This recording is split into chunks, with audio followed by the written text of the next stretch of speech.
வணக்கம் நண்பர்களே. தமிழ்நாட்டு அரசியல் அடுத்த கட்டமாக எதை நோக்கி நகருது அப்படின்ட்டு நம்ம ஒரு 2 தினங்களுக்கு முன்பு ஒரு வீடியோ வெளியிட்டிருந்தோம். கடந்த 2 தினங்களாக அதை பற்றிய பேச்சு தான் வீடியோவில் அதிகமாக இருக்கு. அதாவது அண்ணாமலை அப்படிங்கிறவரை ஒரு புதிய சக்தியாக களத்தில் இறக்குவதற்கு பாஜக இன்னும் சில சக்திகள்லாம் சேர்ந்து முயற்சி பண்றாங்க அப்படின்னு நம்ம அதை குறிப்பிட்டிருந்தோம். காரணம் என்னன்னா, இந்த தேர்தல் முடிவுகள் வெளிவந்த பிறகு, புதிய அரசு அமைந்த பிறகு, இந்த அரசு மீது மக்கள் என்ன மாதிரியான அபிப்பிராயத்தை கொண்டிருக்காங்க அப்படிங்கிறது எல்லாம் புரிஞ்சுக்கிட்ட பிறகு இந்த களத்தில் இன்னொரு புதிய சக்தியை இறக்குவதற்கு இது சரியான சமயம் அப்படின்னு அவங்க முடிவு பண்ணியிருக்காங்க. இப்போ விஜய் மேல இதற்கு முன்பு விஜய் அப்படின்ற ஒரு மாற்று சக்தியை பார்த்து ஓட்டு போட்டாங்க. அதாவது வேட்பாளர் யார் அல்லது அந்த பின்னணி என்ன எதையுமே பார்க்கல. விஜய் வந்துட்டா அந்த ஹீரோ மாதிரி புதுசா ஏதாவது பண்ணிடுவாரு, மாற்றம் கொடுத்துருவாரு அப்படின்னு அவருக்கு ஓட்டு போட்டாங்க. அது என்ன எவ்வளவு மாற்றம்னு தெரியல. இப்போ விஜய் ஆட்சிக்கு வந்த பிறகு நடக்கிற அலங்கோலங்களை எல்லாம் பார்த்துட்டு மக்கள் படுகிற அவதிகள், மக்கள் கொண்டு இருக்கிற கருத்து ஒன்றும் இல்லை. இன்னைக்கு ரயில்வே கேட்ல ஒரு 5 நிமிஷம் காத்திருக்க வேண்டி இருந்தது. அந்த 5 நிமிஷத்துல 3 பக்கம் இருந்து 3 பெண்களினுடைய பேச்சுக்களை கேட்கும் இருந்தது. அவர்களில் 2 பேர் விஜய்க்கு ஓட்டு போட்டவங்க, ஒருத்தர் விஜய்க்கு ஓட்டு போடாதவங்க. 3 பேருடைய பேச்சும் விஜயை ஏகத்துக்கும் திட்டுறாங்க. அதாவது கெட்ட வார்த்தைகளை திட்டுறாங்க. எப்படி விஜய்க்கு ஓட்டு போட்ட பெண்கள் கெட்ட வார்த்தையில திட்டுற அளவுக்கு இந்த ஆட்சி 1 மாதத்தில் அந்த பெயரை பெற்றிருக்கிறது அப்படிங்கிறது எவ்வளவு பெரிய சாதனை. ஸோ இது மிகப்பெரிய ஒரு இடைவெளியா பார்க்குறாங்க. அதாவது நல்ல தலைவர்கள் இல்லை. இப்போ ஸ்டாலின் அந்த களத்தில் ஸ்டாலின் மட்டும்தான் நிற்கிறார். மற்றபடி எடப்பாடி பழனிசாமியோ அதை வேற யாரோ பெரிய தலைவர்களாக இல்லை. ஆளுங்கட்சியில விஜய் இருக்கார், முதல்வராக விஜய் இருக்கார். இப்போ இளைஞர்களுடைய நம்பிக்கையை பெற்ற, இளைஞர்களுடைய ஆதரவை பெற்ற மேலும் ஒருத்தர் களத்தில் இருந்தாக்க களத்தை மாத்திரலாம். விஜய் வர்சஸ் அந்த புதுசா வர்றவர். அப்ப திமுக மெல்ல மெல்ல அகற்றிடலாம். அவங்க நோக்கம் அதுதான். கழகங்கள் இல்லாத தமிழ்நாடு. இந்த முழக்கத்தை முன் வச்சது யாருன்றதை யோசிச்சு பார்த்தீங்கன்னா அவங்க நோக்கம் என்னன்னு புரிஞ்சிடும். ஒரு கழகத்தை ஒழிச்சாச்சு, கூடவே இருந்து கழுத்தறுத்து அந்த கழகத்தை ஓரத்தில் உட்காந்து வச்சாச்சு. இப்ப இன்னும் உயிர் போட இருக்கிறது திமுக கழகம் தான். இந்த திராவிட முன்னேற்ற கழகத்தை எப்படி ஒழிக்கலாம்னா, இன்னொரு மாற்று சக்தியை கொண்டு இறக்குனா அந்த இருவருக்குமான போட்டி, அந்த நேரேஷன் சொல்றாங்களா, ஒரு தோற்றத்தை ஏற்படுத்தாது. இந்த இருவரும் தான் களத்தில் ஆக்டிவா இருக்கிற இளைஞர்களின் நம்பிக்கைக்குரிய பிளேயர்ஸ். இவங்க 2 பேர் தான். இவங்கெல்லாம் களத்தில் இல்லை, அல்லது இவர்கள் ஓரங்கட்டப்பட்டவர்கள் அப்படிங்கிற தோற்றத்தை உருவாக்குறது தான் அவங்களுடைய நோக்கம். அதற்கு அண்ணாமலையை பயன்படுத்துவதற்கு முழு வீச்சில் இப்ப இருந்தே வேலையை ஆரம்பிக்கிறாங்க. இத முக்கியமா செய்யக்கூடியது பாஜக தான் அப்படின்னு ஒரு தரப்பு சொல்றாங்க. ஆனால் அண்ணாமலைக்கே அந்த பாஜக சாயம், அந்த பாஜகவுடைய அந்த கொள்கை முகம் இல்லாத ஒரு கட்சியை ஆரம்பிக்கணும் அப்படிங்கிறத அண்ணாமலையுடைய நோக்கம். நான் அந்த வீடியோல தெளிவா சொல்லியிருப்பேன். என்னன்னா, அண்ணாமலையை பொறுத்த வரைக்கும் அவரு வலதுசாரியாக உள்ள வர்றதை விரும்பல. வலதுசாரி அப்படின்னா இந்த சங்கித்தனம் மிக்க சிந்தனையாளர்கள், அந்த கொள்கைகள் இங்க எடுப்படாதுங்கிறது அண்ணாமலைக்கு தெல்ல தெளிவா தெரியுது. அதனாலதான் சற்றே இடதுசாரி சிந்தனை கொண்ட கொள்கையோட அவர் ஒரு கட்சியை ஆரம்பிக்கிறது. அப்படி ஆரம்பிக்கும் போது அவரோட கை கோர்ப்பதற்கு நிறைய பிளேயர்ஸ் உள்ள கொண்டு வருவாங்க, நிறைய பேர் உள்ள கொண்டு வருவாங்க. இவர்கள் இணைந்து இவங்க ஒரு ஃப்ரண்டாகவும், இந்த பக்கம் விஜய் ஒரு போர்ஸாகவும் நின்று களத்தை எதிர்நோக்கிற போது 2029 தேர்தலாகட்டும், 2031 தேர்தலாகட்டும், அதில் இவர்கள் நினைக்கிற மாற்றத்தை இங்க கொண்டு வந்துட முடியும். என்ன இருக்கு, விளையாடி பார்ப்போமே ஒரு வாட்டி, இந்த மாதிரி ஒரு களத்தை செட் பண்ணி பார்ப்போம், அது எடுபடுத்த பார்க்கலாம். அதில் திமுக ஜெயிக்காம போயிடுச்சுன்னா திமுகவை பொறுத்தவரை அவருடைய அரசியல் அவ்வளவுதான். இந்த 2 சக்திகளும் இங்க நிற்கும். அப்போ இந்த 2 திராவிடர் கழகங்களும் இல்லாத ஒரு தமிழ்நாடு உருவாகும். எப்படின்னா, அப்ப இவர் விஜய் யாருன்னா, விஜய் இந்த திராவிட கழகங்களுடைய ஒரு குளோன் தான். விஜய் ஒன்றும் எதுலையுமே வித்தியாசம் கிடையாது. திமுக அண்ணா திமுக 2 பேருக்கும் வித்தியாசம் கிடையாது. அதே போல தாவேகாவுக்கும் வித்தியாசம் கிடையாது. ஏன்னா திமுக அதிமுக 2 பேர் தலைவர்கள், 2 கொள்கைகள், இது 2த்தையும் சேர்த்துதான் அது தாவேக்கான ஒரு கட்சியா நிக்குது. அதுவும் ஒரு கழகம் தான். ஆனா அவங்க சொன்னது திராவிட கழகங்கள், அந்த கழகங்கள் போயிடும். அந்த தமிழக வெற்றி கழகமோ அண்ணாமலையே கூட ஒரு கழகம்னு ஒன்று ஆரம்பிச்சாலும் அந்த ஒரு கழகமும் வந்து ரெண்டு தான் வந்து ஒண்ணுக்கு ஒன்று எதிராக தேர்தலில் போட்டியிடும்.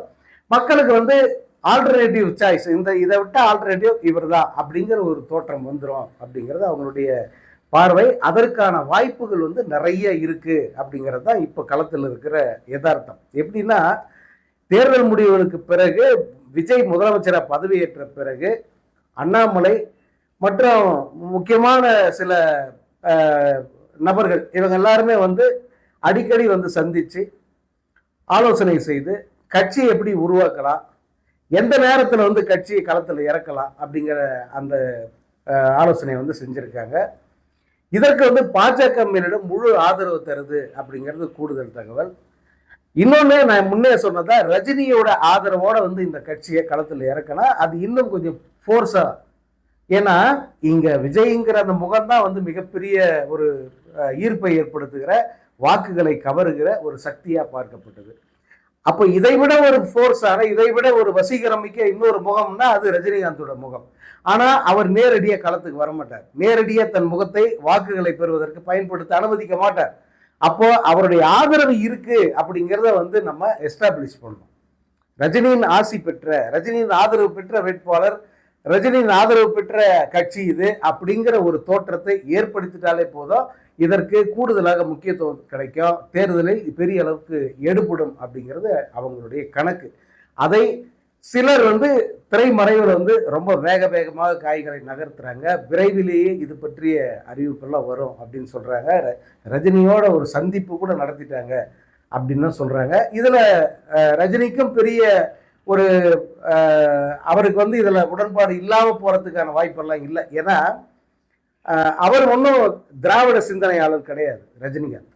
அதே போல திராவிட இயக்கங்களுக்கு பெரிய ஆதரவாளர்னு சொல்ல முடியாது. ஏன்னா அவர் வந்து திரைத்துறையில கோல் வச்சுக்கிற இந்த நேரத்துல இதுவரைக்கும் வந்து ஒன்று அதிமுக இருந்தது, இல்லை திமுக இருந்தது. இந்த கழகங்களுடைய ஆட்சியில தான் வந்து அவருடைய திரைப்பயணம் தொடர்ந்தது. அதனால வந்து இந்த இரண்டு கழகங்களுக்கும் வேண்டப்பட்டவராகவே அவர் தன்னை காமிச்சுக்கிட்டார். அவரு அதிமுகவுக்கும் எதிரிய அவர் இல்லை. அது ஒரே ஒரு காலகட்டம், அந்த 96 காலகட்டத்தில் மட்டும்தான் அதிமுகவுக்கு எதிரான நிலை. மற்றபடி அடுத்த பீரியடு, அதாவது 2001 வந்து அவர் டோட்டலா ஜெயலலிதா வந்து புரட்சி தலைவிட்டாரு.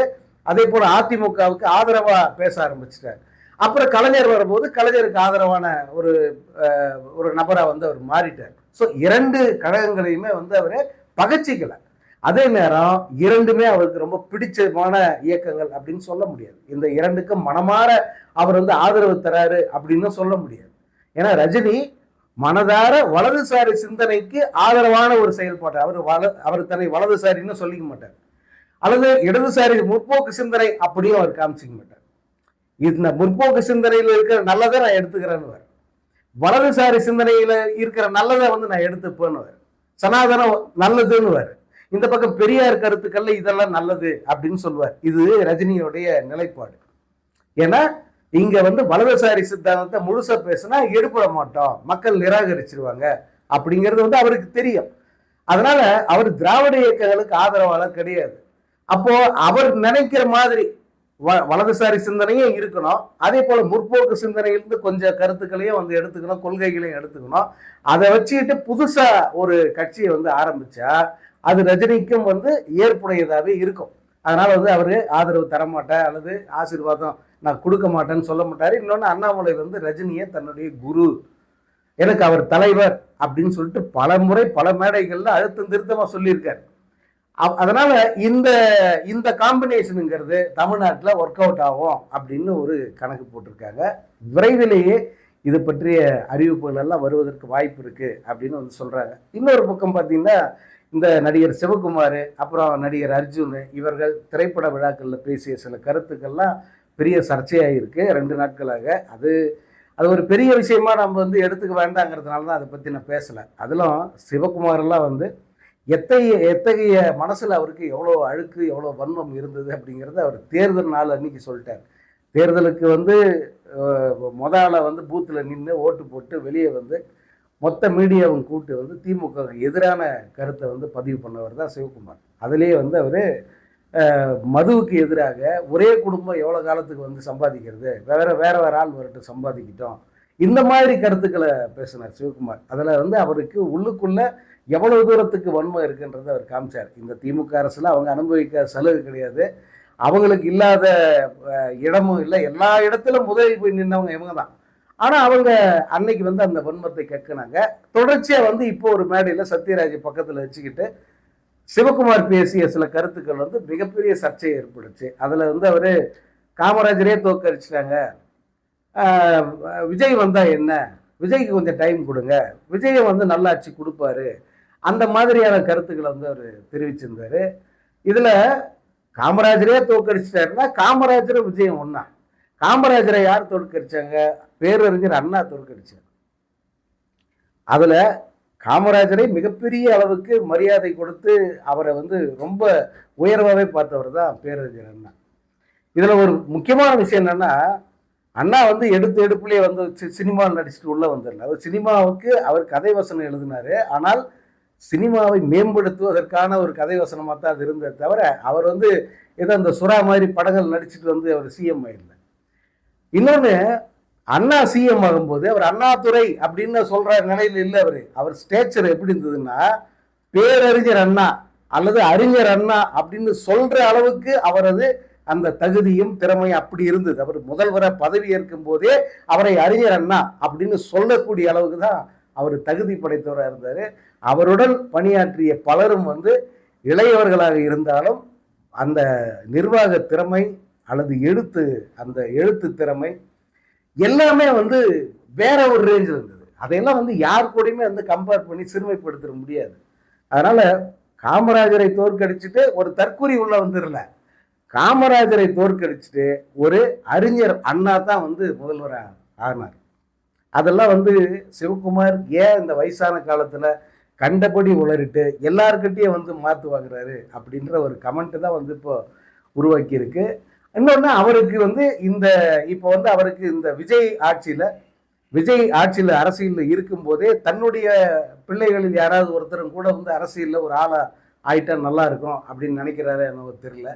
பையனுடைய படங்கள் கொஞ்சம் இன்னும் நல்லா ஓடி, இந்த கருப்பு மாதிரி ஓடி, அடுத்து சூர்யாவும் வந்து அரசியல் களத்தில் இறங்கணும்னு எதிர்பார்க்குறாருன்னு அவர் தெரியல. பட் அவரது பேச்சுக்கள் எல்லாமே வந்து ஒரு சங்கி மனப்பான்மை உள்ள ஒரு மனிதனுடைய பேச்சுக்களாக தான் வந்து பார்க்க முடியுது. அதனால் அதுக்கு பெரிய முக்கியத்துவம் தந்து அதை வந்து ஒரு பேசு பொருளை மாற்றி அவருக்கு அவ்வளோ பெரிய விளம்பரம் கொடுக்க வேண்டிய அவசியம் இல்லை அப்படிங்கிறது தான் என்னோட பார்வை. இன்னொன்று, நடிகர் அர்ஜுனுடைய சனாதன பேச்சு.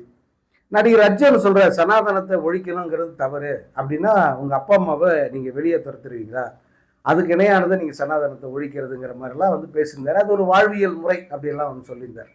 அதை எதை வச்சு அதை சொல்கிறாருன்னா, சனாதனத்தில் இருக்கிற நல்ல விஷயங்களை மட்டும் சொல்கிறாரு. நல்ல விஷயம்னா அப்பா அம்மாவை பார்த்துக்கணும், அப்பா சொல்ல தந்தை சொல் மீறக்கூடாது அப்படிலாம் வந்து சொல்கிறத ஒரு ஒரு வாழ்வியல் முறையாக அவர் சொல்கிறார். அதெல்லாம் யாரும் மறுக்கலை. ஆனால் அர்ஜுன் சொல்ற அந்த சனாதனம் இருக்கு, அது என்னென்ன தவறான விஷயங்களை இந்த மனிதர்களுக்கு போதிக்குது, இந்த மனிதர்களை எப்படி பிளவுபடுத்துது, மனிதர்களையே எப்படி கீழ்த்தரமா பார்க்க வைக்குது அப்படிங்கிறதால தான் இந்த சனாதனம் வேணான்னு சொல்றாங்க. சனாதனம்ன்றது இந்து மதம் அல்ல. இந்து மதத்தை யாரும் ஒழிச்சிடணும், இந்து மதமே இருக்கக்கூடாது அப்படி யாருமே சொல்ல. இந்து மதத்தில் சனாதனம் அப்படின்னு இவங்க தூக்கி பிடிக்கிற தவறான விஷயங்களை ஒழிக்கணும்னு சொல்றாங்க. நான் என்ன கேட்ட உதயநிதி எல்லாம் வந்து இனிமேட்டு இந்த சனாதனத்தை ஒழிக்கணும்னு சொல்றதை விட்டுட்டு இந்த சனாதனத்தில் உள்ள இந்த தவறான விஷயங்கள் இருக்க, இந்த கீழ்மையான விஷயங்கள் இருக்க, இதை ஒழித்து கட்டணும்னு சொன்னா இன்னும் கொஞ்சம் நல்லா இருக்கு. ஏன்னா இந்த கம்நாட்டிங் வந்து எதிராக கிடைக்கும்னு பார்த்து அதை வந்து எதிராக திருப்புறாங்க. இப்போ இவங்க சனாதனத்துல நல்ல விஷயமும் இருக்கு, அதையும் ஒழிச்சிருக்கீங்களா அப்படின்னு கேட்குறாங்க. அதனால சனாதனம் என்னென்ன கெட்ட விஷயங்கள் சொல்லுது? வர்ணாசிரமம். சனாதனம்னாலே வர்ணாசிரமம் தான் அதனுடைய தூண். அதை தாங்கி பிடிக்கிறதே வர்ணாசிரமம் தான். எது? இந்த தலையிலிருந்து பிறந்தவன், மார்பிலிருந்து பிறந்தவன், இடுப்பிலிருந்து பிறந்தவன், காலில் இருந்து பிறந்தவன் அப்படின்னு நம்ம மனிதர்கள் பிறப்பையே வந்து கேவலப்படுத்தினாங்களே, அதுதான் சனாதனத்தினுடைய ஆணிவேர். அதை ஹைலைட் பண்ணுங்க. அடுத்தது பெண்களை எவ்வளவு இழிவான ஒரு பிறவிகளாக வந்து அவங்க சித்தரிக்கிறாங்க. பெண்கள் வேலைக்கு போகக்கூடாது, பெண்கள் எதிர்த்து பேசக்கூடாது, பெண்களுக்கு சுதந்திரம்லாம் கிடையாது, பெண்கள் ஒரு மூலையில் ஒடுக்கப்பட்டு உட்கார வைக்கப்படணுங்கிறது தான் சனாதனம் வலியுறுத்துகிற விஷயம். நீங்க இந்த காஞ்சி சங்கராச்சாரி, பெரிய சங்கராச்சாரி இருந்தாரு, அவருடைய தெய்வத்தின் குரல் புத்தகத்தை எடுத்துக்கிங்கன்னா சனாதனத்தினுடைய மொத்த விளக்கமா அதுல இருக்கும். பெண்கள் அலுவலகத்துக்கு போகக்கூடாது. இதெல்லாம் ஒத்துக்கிறாங்களா? சனாதனத்தை ஒழிப்போம் அப்படின்னு சொன்ன உடனே கோபம் வருது உங்களுக்கு. சனாதனம்ங்கிறது இதெல்லாம் உள்ளடக்கணும் தான் சனாதனம். பெண்களுக்கு எதிரானது. அதே போல மூட பழக்க வழக்கங்கள், சாதிங்கிற பேர்ல வந்து மனிதர்களை பிரிவுபடுத்துறது, அதே போல மனித குலத்துக்கு எதிரான பல்வேறு சிந்தனைகளை உள்ளடக்கியது தான் வந்து அந்த சனாதனம்ங்கிறது. அதைத்தான் வந்து வேண்டான்னு சொல்றாங்க. அது நமக்கு தேவையில்லாதுன்றாங்க. நல்ல பழக்கங்கள் அப்படின்னா நீங்க எதெல்லாம் நல்ல பழக்கம்னு சொல்றீங்கன்னு தெளிவா சொல்லுங்க, அதெல்லாம் ஏத்துப்பாங்க. ஆனா அர்ஜுன் வந்து இந்த புரிதல்லாம் எதுவுமே இல்லாம கண்மூடித்தனமா சனாதனத்தை எதிர்ப்பதுங்கிறது தவறானது, உங்க அப்பா அம்மாவை தூக்கி வெளியே போட்டுருவீங்களா அப்படின்னு பேசுறதெல்லாம். அவர் ஒரு சங்கி, தேசபக்தி அப்படிங்கிற பேர்ல படம் எடுப்பாரு. அதெல்லாம் வந்து தேசபக்தியா அப்படின்னா அது ஒரு தேசபக்தி வியாபாரம். தேசபக்தியை வியாபாரம் பார்க்கணும் ஒரு வியாபாரி. அவர் அடிப்படையில சங்கி மனப்பான்மை கொண்டவர், வலதுசாரி சித்தாந்தம் கொண்டவர், அனுமருக்கு கோயில் கட்டுற ஆசாமி. அவர் ஆரம்பத்திலிருந்தே ஒரு பாஜக மைண்ட் செட் உள்ள ஒரு நபர் அது. அதனால அவர்கிட்ட இருந்து இந்த மாதிரியான பேச்சுக்கள் வெளிப்படுறதுல எந்த விதமான ஆச்சரியமும் இல்லை. ஏன் இவங்கெல்லாம் இப்ப இப்படி பேசுறாங்கன்னா, இப்ப இருக்கிற ஆட்சி அதுக்கு வசதியா இருக்கு. இப்ப இருக்கிற ஆட்சி ஒரு வகையில் மறைமுகமாக மேல பாஜகவால் ஆசீர்வாதம் செய்து அனுப்பப்பட்ட ஒரு ஆட்சியை அவங்க பாக்குறாங்க. ஏதோ ஒரு வகையில இங்க அவங்க நினைச்ச அந்த கோல் வந்து அவங்க அச்சீவ் பண்ணிட்டாங்க. எதுதான் அவங்க கோல்? திமுகவை ஒழிக்கணும், திமுக ஆட்சியை அகற்றணும். திமுக அப்புறம் ஒழிச்சிக்கலாம், முதல்ல ஆட்சியில இருந்து அகற்றிடுவோம், அதுக்கப்புறம் அரசியல இருந்தே ஒழிச்சிடலாம். இது வந்து அவங்களுடைய திட்டம். அதுல முதல் பகுதி நிறைவேறிச்சு. அப்போ ஆட்டோமேட்டிக்கா வந்து பாஜக தான் அந்த தமிழ்நாட்டை ஆளுது அப்படின்னு நம்ம எடுத்துக்க வேண்டியதுதான். இவங்களுக்கெல்லாம் அந்த மனநிலை வந்துருச்சு. அதனால வந்து இன்னும் சத்தமா வந்து இந்த சனாதன குரல்கள் கேட்கும், சங்கி குரல்கள் கேட்கும், சிவகுமார்கள் அதிகமா பேசுவாங்க. இனிவரும் நான் இப்பதானே ஒரு மாசம் இருக்கு, இந்த ஒரு மாசத்திலே வந்து இவ்வளவு குரல்கள் வந்துருச்சு. இன்னும் குறை காலம் இருக்குல்ல, இந்த காலத்தில் இன்னும் மிச்சம் இருக்கிற அந்த சங்கிகள் முகமூடி எல்லாம் கிழிச்சிட்டு வெளிப்படையாக வந்து இந்த பிற்போக்குத்தனங்களை எல்லாம் வந்து தமிழக மக்கள் மத்தியில பேசுவாங்க. ஆனா இது எடுபடுமா அப்படின்னா நிச்சயமா எடுபடாது. ஏன்னா இந்த மண் அப்படிப்பட்டது. இதையெல்லாம் வந்து அனுமதிக்கும், கேட்கும். நீ பேசுறா, நான் கேட்கிறேன்னு சொல்லும். ஆனா இறுதியில ஒரு முடிவு எடுக்கும். எல்லா நேரத்திலுமே வந்து 2026 தேர்தல் முடிவு மாதிரி கேவலமா இருந்துடாது. எல்லா நேரத்திலுமே மக்கள் இந்த மாதிரி கேவலமான சிந்தனையில இருந்துட மாட்டாங்க. எல்லாம் நல்ல நல்ல படமா தேர்வு பண்ணி போவாங்க. திடீர்னு ஒரு நாள் சூறான்னு ஒரு படம் வந்திருக்கு, போய் பார்க்கலான்னு போய் பார்க்க மாட்டாங்களா? அதுக்காக அவங்க ரசனையை நம்ம குறை சொல்ற முடியுமா? நிச்சயம் மாறுவாங்க.